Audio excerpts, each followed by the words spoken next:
우리가 그의 길로 행하리라 라는 말씀 가지고 우리 시간 함께 은혜를 나누고자 합니다. 지난 한 주간도 하나님의 말씀과 기도로 승리하셨습니까? 우리는 지난주 내 백성을 유혹하는 선지자들이라는 말씀으로 함께 은혜를 나눴습니다. 선지자는 우리가 잘 알고 있는 것처럼 선지자나 예언자는 단순히 미래의 일을 예측하는 점쟁이로서의 역할이 아니라 하나님의 말씀을 맡아서 가감없이 백성들에게 외치는 자가 선지자이고 예언자라는 것을 함께 나눴습니다. 마지막 때일수록 많은 곳에서 자칭 재림 예수라 하는 자들, 곧 거짓 선지자들이 많이 나타날 것이라고 예수님은 경고하셨고 분명히 그런 자들을 경계하라고 말씀하셨습니다. 거짓 선지자들의 미혹에 넘어지지 않도록 우리는 항상 말씀과 기도로 깨어 있어야 하는 것입니다. 이런 거짓 선지자들에게 내려지는 하나님의 심판, 그들의 죄에 대한 하나님의 심판은 어떠한 경고도 없이 갑자기 닥치는 환난과 곤고라고 말씀하십니다. 하나님은 백성들을 책망하시고 또한 심판하실 때 분명히 먼저 경고하시는 은혜의 하나님이십니다. 그 경고를 통하여 우리 스스로가 죄악된 삶을 살아가고 있음을 깨닫게 하시고 그로 말미암아 하나님 앞에 회개할 수 있는 기회와 시간들을 반드시 허락해 주신다라는 분이시죠. 그러나 이 거짓 선지자들의 그런 하나님의 심판은 갑작스럽게 어떤 예고도 없이 어느 날 순간에 그들에게 임하는 것이기 때문에 그들은 돌이킬 수도 없는, 그들은 준비할 수도 없는 그런 어려운 상황 가운데서 하나님께 심판을 받게 될 것이라고 분명히 말씀하십니다. 정치, 종교 지도자들을 막론하고 남유다의 지도층 전체가 정의와 공의를 굽게 하는 공통되어진 근본 원인은 바로 물질의 욕심 때문이었다라고 말합니다. 정치 지도자들도 종교 지도자들도 그들이 하나님을 두려워하지 않고 그렇게 하나님 앞에 죄를 범하고 백성들도 마찬가지 아닙니까? 자신들이 듣기 좋은 말에 거짓 선지자들의 말에 유혹되어져서 잘못된 길로 나아가고 스스로가 멸망의 길로 빠지는 가장 근본적인 이유가 바로 물질의 욕심 때문이었다라고 미가 선지자는 분명히 지적하고 있는 것을 볼 수 있게 됩니다. 그러나 이런 모든 일보다 더 큰 문제는 이 같은 죄악을 행하면서도 여전히 하나님이 자신들과 함께 하신다라는 자만 가운데 빠져있는 그들의 모습이라는 것입니다. 그런 죄 가운데 빠져있는 자들과 하나님이 어떻게 함께 하실 수 있겠습니까? 거짓 선지자들이 너희에게는 하나님의 심판이 임하지 않을 것이고 너희들에게는 하나님의 징계가 임하지 않을 것이라고 백성들을 속이며 백성들은 그런 듣기 좋은 말에 유혹되어서 그런 죄악된 자리에서 속히 벗어나지 않고 여전히 우리는 하나님과 함께한다. 우리는 이스라엘 족속이다. 우리는 아브라함의 자손이다라고 스스로 자만했었다라는 것이죠. 여기까지가 우리가 지난주에 함께 살펴봤던 말씀이었고, 그러니까 분명히 중요한 것은 무엇입니까?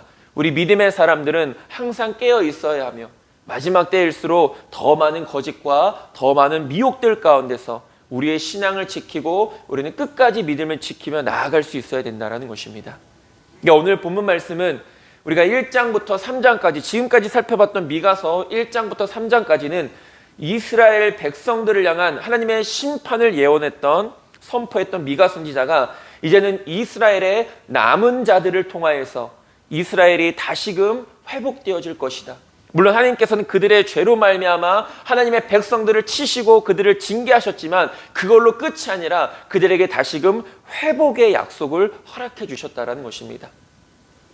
그리고 더 나아가서는 하나님께서 태초부터 계획하셨던 메시아 왕국이 도래하게 될 것을 미가 선지자는 선포하고 있습니다. 그렇다면 오늘 본문이 미가 선지자가 그때 당시 말씀을 선포했던 백성들에게 어떤 의미가 되어지고 또한 오늘을 살아가는 우리들에게 어떤 하나님의 진정한 메시지가 되어지는지 말씀을 통해 잠깐 살펴보도록 하겠습니다. 첫 번째로 우리는 이스라엘 백성들의 남은 자 사상에 대해서 먼저 살펴볼 수 있어야 됩니다.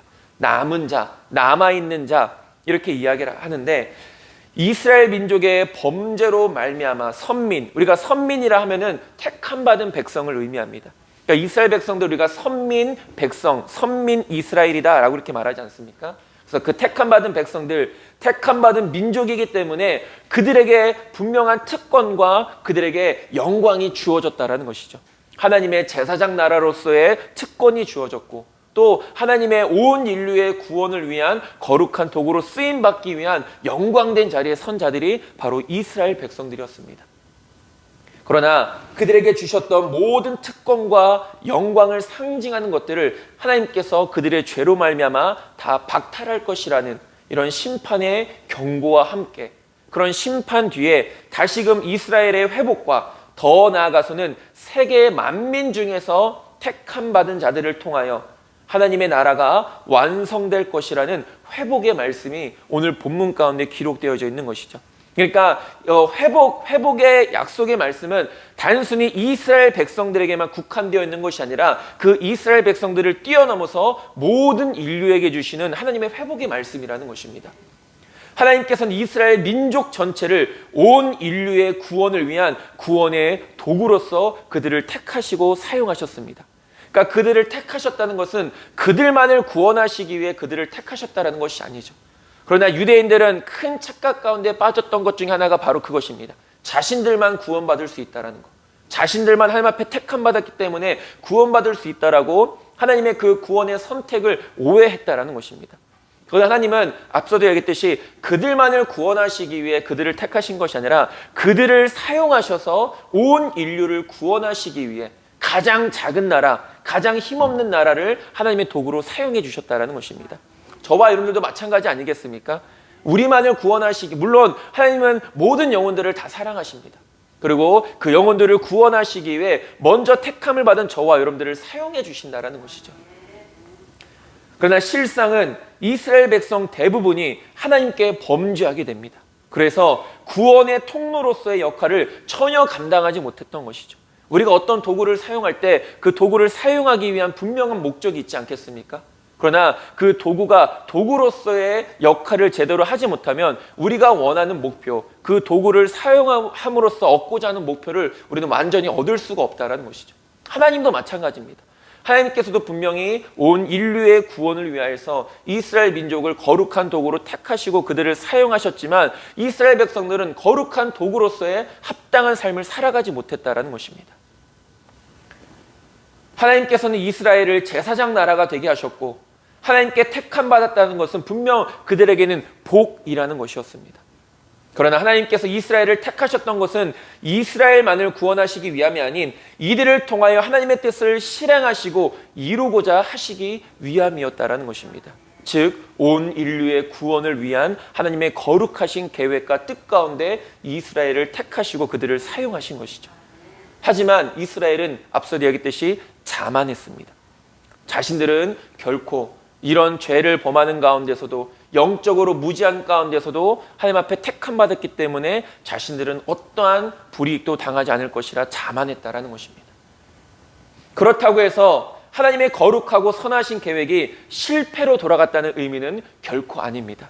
그런 하나님의 거룩한 도구로 구별되어져서 쓰임받는 이스라엘 백성들이 합당치 못하게 되긴 하였지만 그러나 여전히 변함없이 하나님의 온 인류의 구원, 하나님의 나라의 완성을 위한 그 일하심에는 여전히 변함이 없다라는 것입니다. 하나님께서는 지금도 하나님의 선하시고 거룩하신 뜻을 계속해서 변함없이 이루어 나가고 계십니다. 그런데 여기서 중요한 것이 있습니다. 하나님께서 그런 놀라운 하나님의 뜻을 이루시는 가운데 사용하시는 도구가 있다는 것이죠. 그것이 무엇입니까? 바로 사람이라는 도구입니다. 믿음의 사람들이라는 도구라는 것입니다. 하나님은 하나님 말씀 한마디로 모든 것을 이루실 수 있는 분이십니다. 그러나 하나님은 그렇게 일하시지 않으시죠. 하나님의 일하시는 방법은 반드시 사람을 통해서 사람을 하나님의 거룩한 도구를 사용하셔서 하나님의 일들을 이루어 나가신다라는 것입니다. 비록 이스라엘의 죄로 말미암아 그들은 하나님께 심판을 받았지만 중요한 것은 이러한 상황 속에서도 여전히 변하지 않고 여호와 신앙을 잃지 않은 소수의 남은 자들이 있었다라는 것입니다. 많은 사람들이 하나님 앞에 범죄했지만 그러나 그 가운데서도 일부분의 사람들, 소수의 남은 자들은 여전히 하나님을 향한 신앙을 붙들며 살아가고 있었다라는 것입니다. 이것을 우리가 신학적으로 남은 자 사상이라고 이렇게 정의를 합니다. 남은 자 사상. 그렇다면 성경이 말하고 있는 남은 자들이란 과연 어떤 사람들일까요? 그것은 바로 하나님께서 죄인을 벌하실 때 심판받지 않고 살아남은 소수의 믿음의 사람들을 성경은 남은 자라고 이렇게 이야기를 합니다. 그 어려움 가운데서도, 그 고난과 환난 가운데서도, 죄로 말미암은 하나님의 심판 가운데서도 변하지 않고 흔들리지 않고 끝까지 믿음을 지킨 자들을 남은 자들이다라고 이렇게 말하고 있다는 것이죠.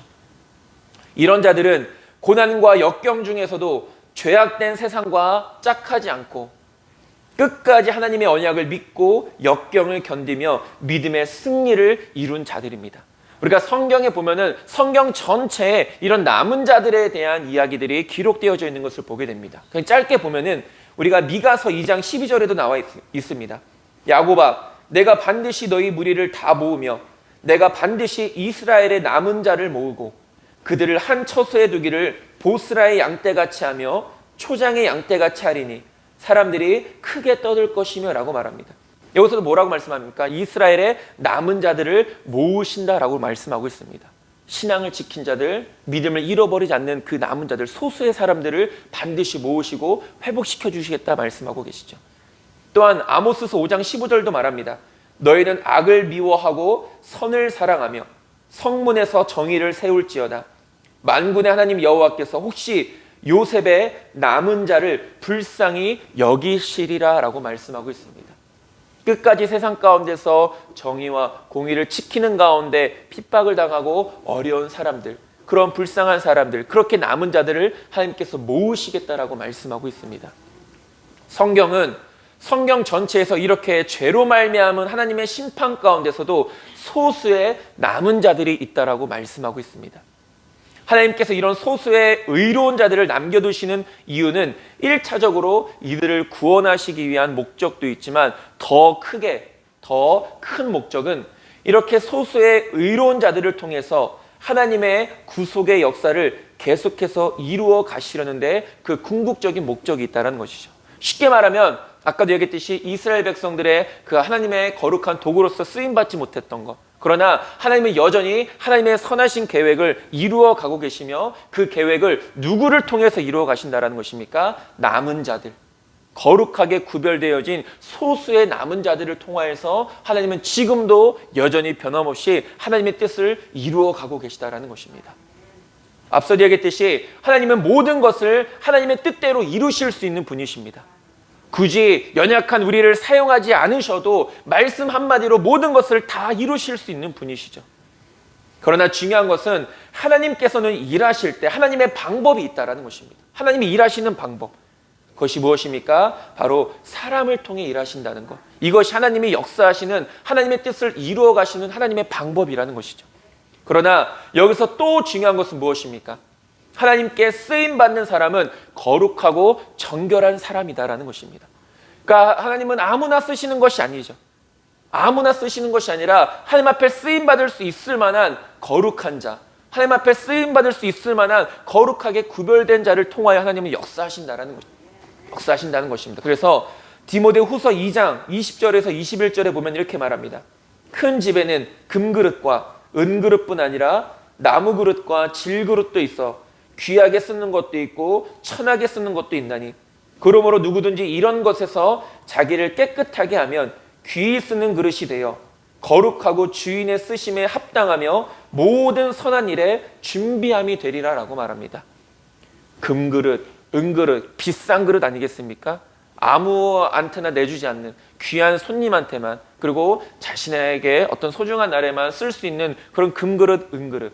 그러나 중요한 것은 무엇입니까? 아무리 비싸고 좋은 금그릇과 은그릇이라 할지라도 깨끗하지 못하면 쓰일 수가 없다는 것이죠.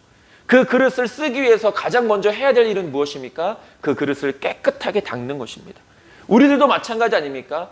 하나님의 나라와 영광을 위해 택함받고 쓰임받는 거룩한 도구로 부름받았다면 우리가 정말 하나님의 뜻 가운데 쓰임받기 위해서 우리가 가장 힘써야 될 것은 우리가 하나님께 쓰임받을 수 있을 만한 깨끗한 도구가 되어져야 된다는 것이죠.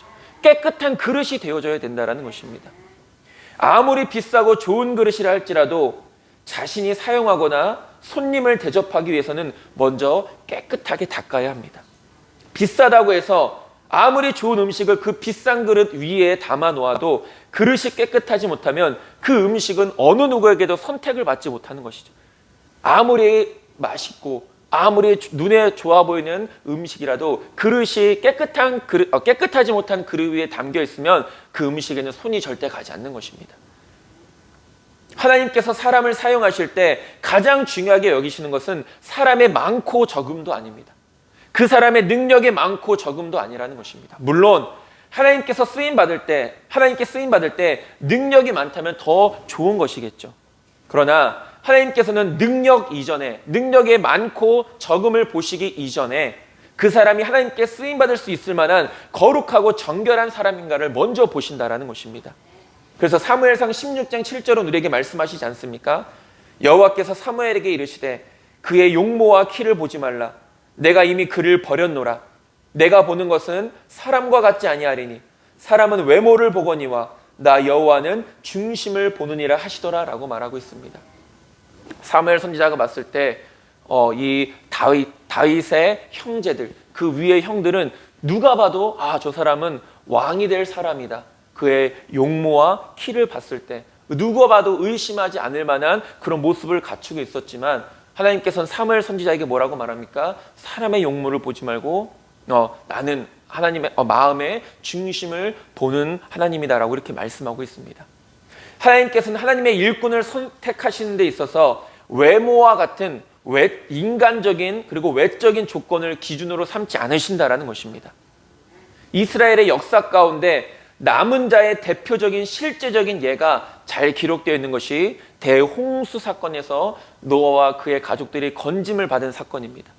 그 수많은 죄인들, 그 죄가 만연한 가운데서 하나님은 이 땅을 심판하시기를 작정하셨고 그것을 물로 심판하십니다. 그러나 그 가운데서도 하나님은 노아를 택하셨고 그가 하나님 앞에 택함받을 수 있었던 건 하나님 앞에서 그가 의로운 사람이었기 때문입니다. 그리고 하나님은 그를 구원의 하나님의 도구로 사용하셔서 노아의 방주를 만들게 하셨고 또 우리가 잘 알고 있는 것처럼 그 노아의 방주는 짧은 시간에 만들어진 것이 아니라 긴 시간 동안 만들어진 것입니다. 그 긴 시간 동안 만들어진 이유가 하나님께서는 그 긴 시간 동안 많은 사람들이 주님 앞에 회개하고 돌아오기를 원하셨다는 것이죠. 그것만 봐도 하나님은 많은 사람들에게 이미 돌아올 수 있는, 회개할 수 있는 기회와 시간들을 충분히 허락해 주셨다는 것입니다. 그러나 결국 그 기회를 붙잡지 못한, 그 시간을 붙잡지 못한 사람들에게는 하나님의 준엄한 심판이 임한 것이고 그 가운데서 건진받은 그 소수의 노아와 그의 가족들을 통하여 하나님은 변함없이 하나님의 뜻을 계속해서 이루어 나가시는 것을 볼 수 있게 됩니다. 그리고 악한 아합 왕이 있었습니다. 그 아합 왕의 여호와의 신앙을 말살하는 그 정책을 펼칠 때도 바알에게 무릎을 꿇지 않았던 7,000명의 사람들이 바로 이 남은 자들의 대표적인 예가 되는 것입니다. 모든 사람들이 죄로 물들어서 바알에게 절하고 바알에게 무릎 꿇고 했던 그런 우상 숭배의 죄악 속에서도 변하지 않고 신앙을 끝까지 붙잡았던 7,000명의 사람들이 있었다. 그 남은 자들이 있었다라고 성경은 이야기합니다. 열왕기상 19장 18절에서 말합니다. 그러나 내가 이스라엘 가운데 7,000명을 남기리니 다 바알에게 무릎을 꿇지 아니하고 다 바알에게 입맞추지 아니한 자니라 라고 말하고 있습니다. 하나님은 이렇게 신앙을 지킬 수 없을 것만 같은 어려운 상황 속에서도 바알에게 무릎을 꿇지 않고 바알에게 입맞추지 않은 거룩한 자들을 지키시고 그 남은 자들을 통하여 하나님의 뜻을 이루어 나가시는 것입니다. 사도 바울은 환난과 역경 중에서도 끝까지 믿음을 지키며 구원을 소망하는 자를 가리켜 남은 자다라고 이렇게 정의하고 있습니다. 로마서 9장 27절에서 28절은 말합니다. 또 이사야가 이스라엘에 관하여 외치되 이스라엘 자손들의 수가 비록 바다의 모래 같을지라도 남은 자만 구원을 받으리니 주께서 땅 위에서 그 말씀을 이루고 속히 시행하시리라 하셨느니라 라고 말합니다. 이스라엘의 숫자가 바다의 모래알같이 아무리 많지만 그러나 그 가운데서 구원받을 수 있는 사람은 어떤 사람들이다라고 분명히 말합니까? 남은 자들만이 구원받을 수 있다라고 말하고 있습니다. 남은 자들만이. 앞서 얘기했듯이 그 남은 자는 끝까지 신앙을 지킨 자들, 끝까지 신앙을 포기하지 않는 자들, 끝까지 하나님을 신뢰하며 믿음의 길을 나아가는 자들, 그 사람들만이 구원받을 수 있다라고 말하고 있는 것입니다. 하나님께서는 범죄한 이스라엘에게 심판을 경고하시면서도 동시에 회복의 약속을 주시기도 하셨고 또 포로 생활로 고통받게 하시는 징계 가운데서도 회복과 구원의 약속으로 그들을 위로하시며 다시금 회복할 거라는, 다시금 돌아올 것이라는 소망 중에 인내하도록 권면하십니다. 그러면서 그 말씀을 경청하고 회개하는 소수의 남은 자들이 있다라고 말씀하고 계신 것이죠. 세상이 점점 더 악해져 가고 정의와 공의가 사라지며 무엇보다 사랑이 식어져 가고 있는 이때에 우리는 더욱더 정신을 차리고 하나님의 거룩한 자녀들로서 합당한 삶을 살아갈 수 있어야 됩니다. 고통과 환난 가운데서도 믿음을 끝까지 포기하지 않으며 정결한 하나님의 남은 자들로서 살아가는 자만이 영원한 약속된 구원을 얻게 되는 것입니다. 저와 여러분들은 그렇게 남은 자로서의 삶을 변함없이 살아가는 자들이 되어지길 소망합니다. 그리고 하나님께서는 남은 자들을 사용하셔서 하나님의 구속의 역사를 완성해 나가시는 것입니다. 저와 여러분들 쓰임받기 위해 부름받지 않았습니까? 우리 교회가 쓰임받기 위해 세워진 것이고 저와 여러분들은 쓰임받기 위해 부름받은 것입니다. 쓰임받으려면 거룩해야 되고 정결해야 된다는 것이죠. 그리고 하나님은 많은 사람, 하나님 앞에 뜻없고 하나님 앞에 열심을 내지 않는 그 수많은 사람들을 통해 역사하시는 것이 아니라 작은 소수의 사람들, 남은 자들, 믿음을 끝까지 지키고 변치 않는 그 적은 무리들을 통하여서 하나님의 크고 놀라운 역사를 이루어 나가신다는 것이죠. 어떻게 보면 남은 자라는 것은 구별된 자라고도 말할 수 있을 것입니다. 저와 여러분들은 구별된 자들이 되어서 하나님의 나라가 세워지는 일에 귀하게 쓰임받는 자들이 될 수 있게 되기를 간절히 소망합니다. 두 번째로 메시아 왕국의 도래입니다. 이어서 미가 선지자는 이스라엘에게 있어서 가장 큰 소망 중 하나인 메시아 왕국의 도래와 그 영광에 대해서 예언하고 있죠. 그러니까 메시아 왕국이라는 것을 쉽게 말하면 하나님의 나라가 완성되어지는 것을 말합니다. 메시아가 오셔서 그 메시아가 이 땅의 모든 것들을 다스리는 것, 그가 왕이 되어서 이 우주 만물을 통치하는 것, 그 메시아 왕국을 이스라엘 백성들은 소망했다라는 것입니다. 히브리어 이 메시아라는 이 단어는 히브리 민족의 종교 역사에서 백성들의 지도층에게 붙여졌던 용어입니다. 쉽게 말하면 왕, 제사장, 선지자들, 이렇게 기름 부음 받은 자를 메시아라고 이야기했고, 이 메시아라는 단어 자체가 기름 부음을 받았다라는 그 의미가 담겨져 있는 것이죠. 그러니까 우리가 신약에서 우리가 예수님을 메시아라고 말씀하지 않습니까? 그 메시아는 완전한 왕이시고 완전한 제사장이시며 완전한 선지자이시기에 예수님을 우리가 메시아로 부르게 되는 것이고, 그리스도라는 용어가 바로 이 메시아라는 단어에서 차용된 것입니다. 그래서 그리스도라는 의미 자체도 기름 부음을 받았다라는 이런 의미가 있지 않습니까? 구약에서 기름 부음을 받는 자들은 아까도 얘기했듯이 왕이나 제사장이나 선지자들이 기름 부음을 받게 됩니다. 다윗도 사무엘 선지자에게 기름 부음을 받지 않습니까? 그래서 왕으로 세워지는, 이스라엘의 왕으로 세워지는 그런 모습들을 볼 수 있게 되는데, 이 이스라엘 백성들은 메시아 대망 사상이라는 것을 가지고 있습니다. 아마 예전에도 함께 말씀을 나눴었지만 이들이 이런 메시아 대망 사상을 가지게 된 원인이 있습니다. 이유가 있습니다. 그들이 하나님께로부터 그렇게 원했던 왕정 통치의 실패에서부터 이 메시아 대망 사상이 시작되어지게 된 것이죠. 그러니까 왕정 통치의 실패가 무엇이냐? 그러니까 이스라엘 백성들은 신정 통치, 즉 하나님이 왕이 되셔서 나라를 다스리는 그 통치를 거부합니다. 하나님의 왕 되심을, 하나님의 통치하심을 거부하고 사람으로 세워진 왕을 요구했다라는 것이죠. 사무엘 선지자 때 이런 일들이 일어났는데 사무엘 선지자는 물론이거니와 하나님께서도 이런 백성들의 왕을 결코 기뻐하지 않으셨던 것을 볼 수 있게 됩니다. 사무엘상 8장 4절에서 7절은 말합니다. 이스라엘 모든 장로가 모여 라마에 있는 사무엘에게 나아가서 그에게 이르되 보소서 당신을 늙고 당신의 아들들은 당신의 행위를 따르지 아니하니 모든 나라와 같이 우리에게 왕을 세워 우리를 다스리게 하소서 한지라. 우리에게 왕을 주어 우리를 다스리게 하라 했을 때 사무엘이 그것을 기뻐하지 아니하여 여호와께 기도하매 여호와께서 사무엘에게 이르시되 백성이 내게 한 말을 다 들으라. 이는 그들이 너를 버림이 아니오 나를 버려 자기들의 왕이 되지 못하게 함이니라 라고 말하고 있습니다. 하나님의 신정 통치를 거부하고 사람이 왕이 되어지는 왕정 통치를 하나님 앞에 요구했던 백성들, 하나님은 그것을 어떻게 받아들이십니까? 저들이 내가 왕됨을 원치 않은 것으로 받아들이시는 것을 볼 수 있게 됩니다. 물론 백성들이 왕을 요구했던 실제적인 이유를 완전히 이해하지 못하는 것은 아닙니다. 우리가 이들이 왕을 요구할 수밖에 없었던, 물론 그것이 정당한 것이다라고 말할 수는 없지만 그들이 왕을 요구할 수밖에 없었던 여러 가지 이유들이 있었다라는 것이죠. 첫 번째가 무엇입니까? 이미 이 이스라엘 족속, 이스라엘의 원수되는 족속들은 다 왕이 통치하고 있는 나라였습니다. 그런데 그 왕이 통치하고 있던 이스라엘의 주변국들은 날마다 이스라엘을 침입해 왔죠. 백성들도 생각하는 겁니다. 우리에게도 왕이 있어야 저런 다른 나라들의 침입으로부터 우리나라를 지킬 수 있다, 이스라엘을 지킬 수 있다라고 생각했던 것이고, 두 번째로는 사무엘 선지자의 두 아들들이 선지자로서 사사로서의 사명을 온전히 감당하지 못했기 때문입니다.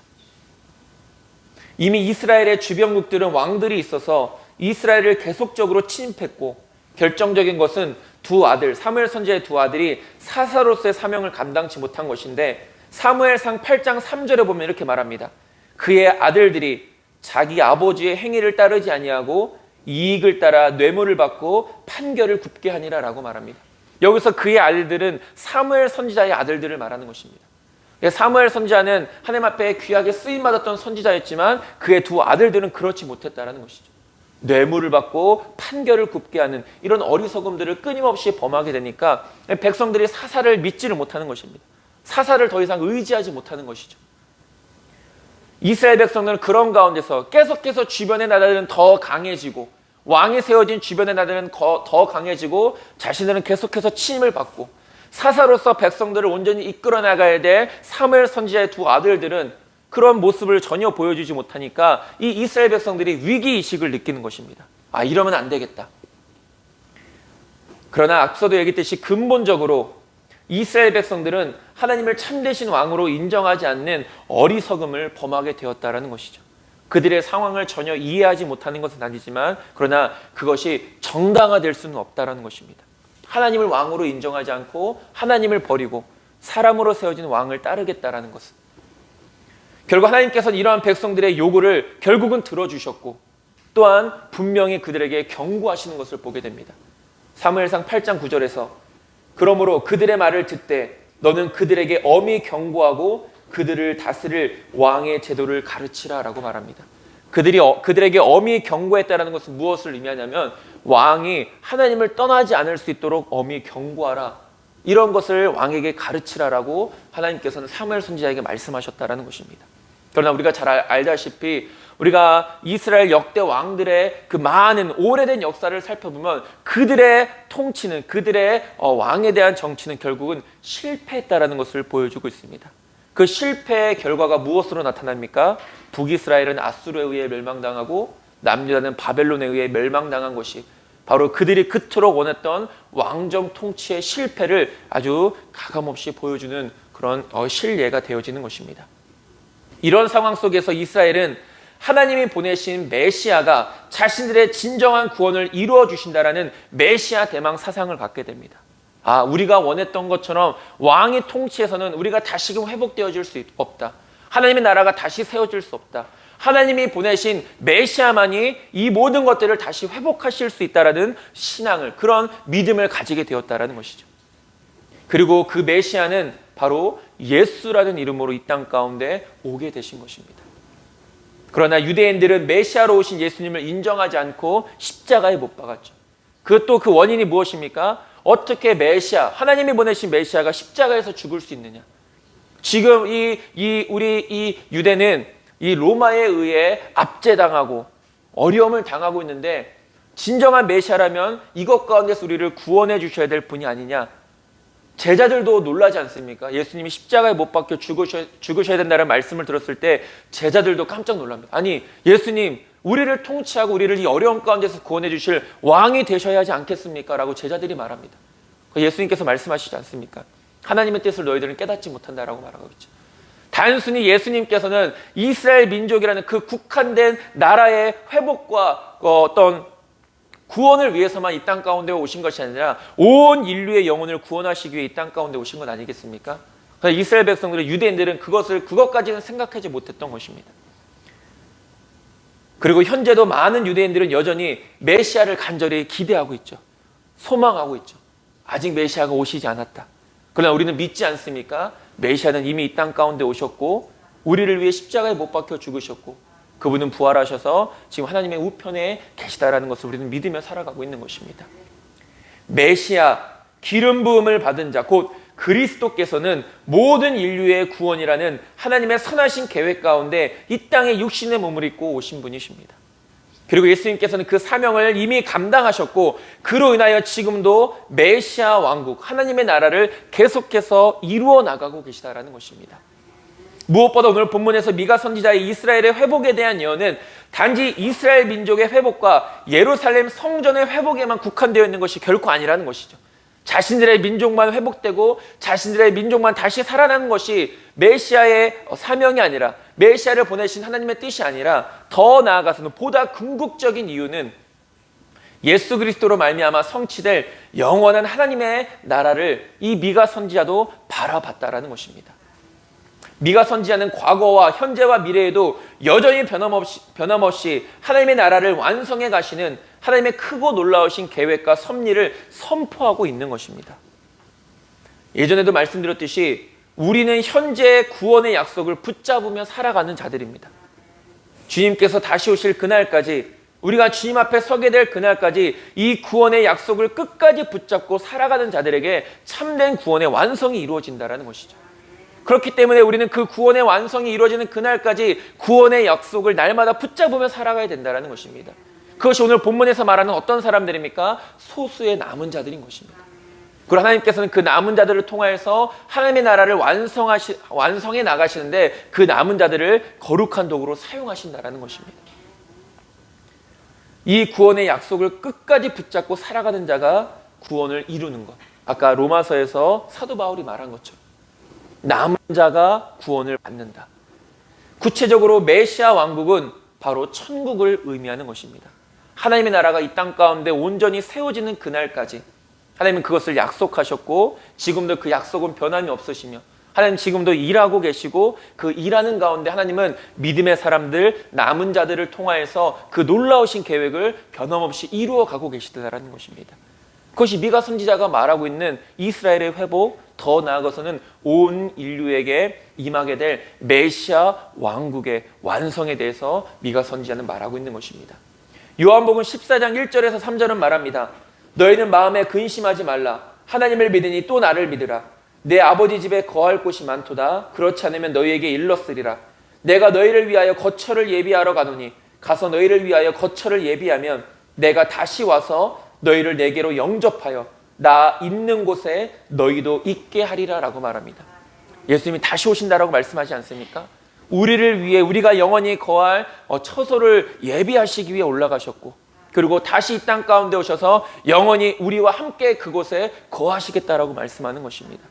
그 하나님의 나라, 메시아 왕국의 도래를 위해 지금도 역사는, 하나님의 시간은 변함없이 흘러가고 있다는 것이죠. 예수님께서는 이 땅에 다시 오실 때 우리가 예수님과 영원히 거할 곳은 천국이라는 것입니다. 지난주 말씀을 나눈 것처럼 예수님의 재림의 시기는 아무도 알지 못합니다.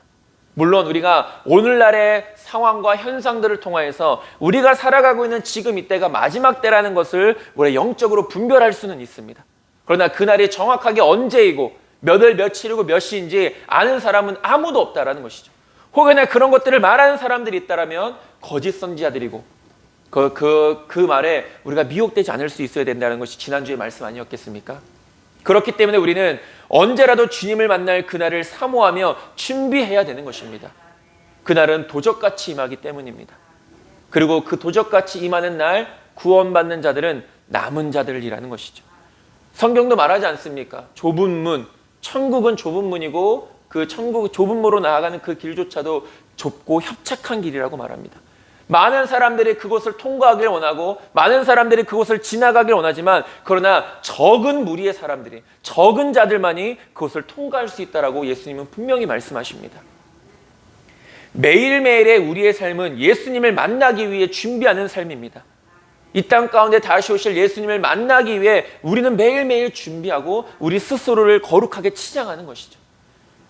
매일매일의 우리의 삶은 거룩함과 정결함으로 주님 앞에 서기 위해 준비하는 삶들이라는 것입니다. 골로새서 1장 22절은 말하지 않습니까? 이제는 그의 육체의 죽음으로 말미암아 화목하게 하사 너희를 거룩하고 흠없고 책망할 것이 없는 자로 그 앞에 세우고자 하셨으니 라고 말합니다. 우리는 주님 앞에 섰을 때 책망받을 것이 없는 자로 서기 위하여 오늘도 지금도 변함없이 주님의 부르심 받는 그날까지 거룩하고 정결한 삶을 살아가게 힘쓰고 있는 것입니다. 책망받을 것이 없는 거룩하고 흠이 없는 자로 주님 앞에 서기 위하여 지금도 진행되고 있으며 언젠가 반드시 완성될 그날을 우리가 날마다 사모하고 소망하며 주님 앞에 섰을 때 부끄럽지 않은 모습으로 설 수 있는 저와 여러분들 모두가 될 수 있게 되기를 간절히 소망합니다. 말씀을 정리하겠습니다. 백성들의 죄로 인한 하나님의 심판의 예언과 함께 그 가운데서도 끝까지 믿음을 지킨 자들을 향한 회복의 말씀을 오늘 미가 선지자는 선포하고 있습니다. 그 사람들은 바로 남은 자들로서 어떠한 상황 속에서도 끝까지 믿음을 지키고 변치 않은 사람들입니다. 사도 바울의 말씀처럼 오직 남은 자들만이 구원을 받을 수 있는 것입니다. 육신의 몸을 입고 살아가는 동안 남은 자로서의 거룩한 삶을 끝까지 지키고 메시아 왕국 곧 천국의 완성, 하나님의 나라의 완성을 사모하며 귀하고 또 거룩하게 쓰임받는 우리 모두가 될 수 있어야 된다는 것입니다. 우리가 거할 곳은 육신의 우리의 몸이 한 줌의 흙이 되어져 사라질 이 땅이 아니라는 것이죠.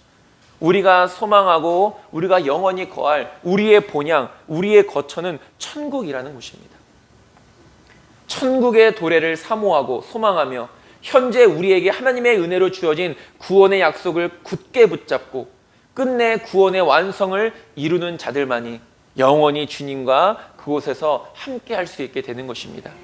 저와 여러분들 날마다 이것을 잊지 않고 저와 여러분들 남은 자들로서의 하나님의 나라를 위해서 거룩하게 쓰임받는 매일매일의 삶이 될 수 있게 되기를 주님의 이름으로 축원드립니다. 기도하겠습니다. 하나님, 우리를 거룩하고 구별된 남은 자들로서의 삶을 끝까지 지키며 살아갈 수 있도록 인도하여 주시옵소서. 우리에게 허락해 주신 우리가 붙잡고 있는 그 구원의 약속이 완성되어지는 그날까지 변하지 않는 믿음 가운데 하나님의 나라를 이뤄나가는 하나님의 그 선하신 뜻 가운데 귀하게 쓰임받는 우리 하늘빛 교회와 이곳에 모인 우리 모두가 될 수 있도록 인도하여 주시옵소서. 예수님의 이름으로 기도드립니다. 아멘.